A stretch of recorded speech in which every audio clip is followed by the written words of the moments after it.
Hey loves, it's Gwen, and I have a collective reading for today.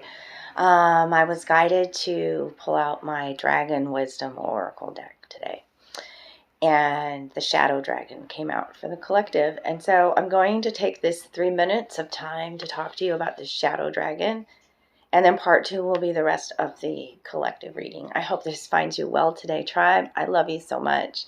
I'm letting part of my dragon come out. It's a fire dragon right now. Yeah. Hey. Oh, I just cracked my neck doing that. Thank you, fire dragon. Yeah. Let's talk about this shadow dragon that came out first. It's so important. We got to learn how to do shadow work, okay? The whole collective right now. What is this shadow dragon talking to us about, okay? It's the aspects of ourselves that we hide or deny, and we can no longer, all right? This is a black dragon. If you draw this card, it's time to take a look at your shadows. The dragon, King Oisin, is sending out the dragons so that we humans can remind ourselves that we are powerful beings. The black dragons are sent by the white dragon, Queen Alba.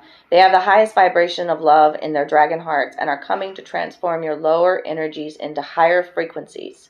A black dragon has the ability to dive deep into the world of shadows, reaching areas that remain concealed from others. Okay? Many people fail to recognize their shadows for what they are, thereby allowing the dark side to manipulate them, to hold them in check, and to rob them of energy and enthusiasm.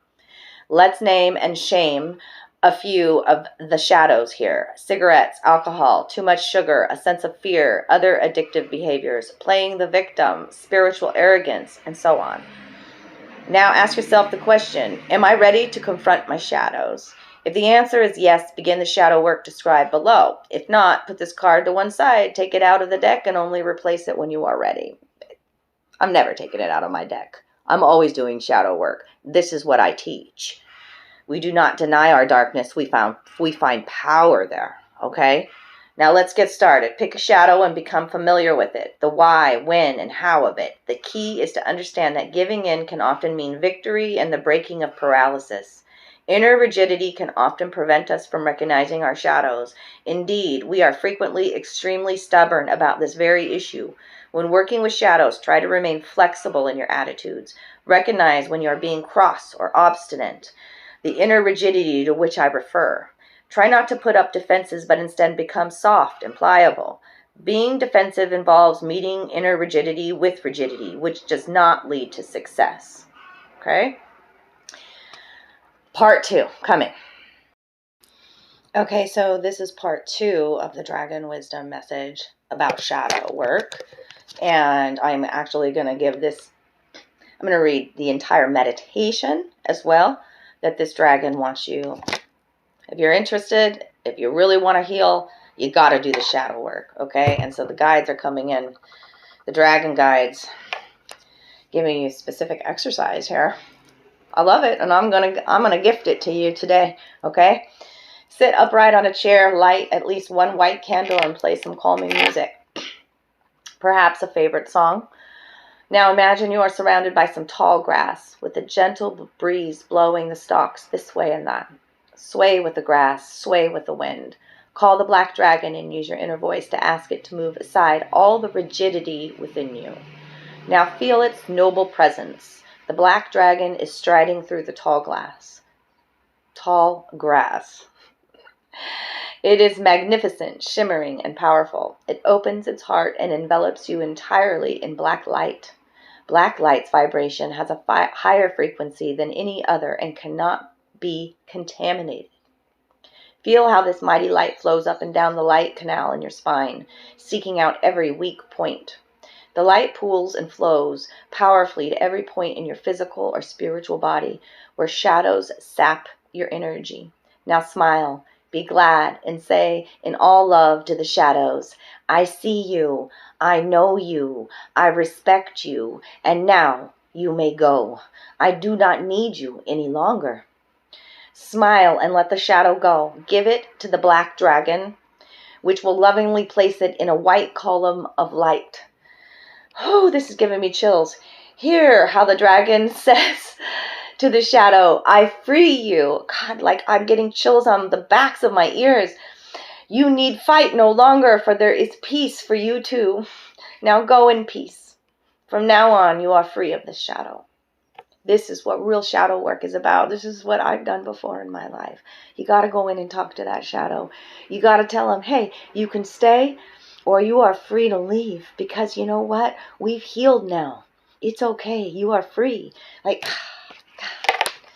live and act accordingly to what has been said. Respect yourself and smile. Thank the black dragon and perform this exercise as often as you think necessary.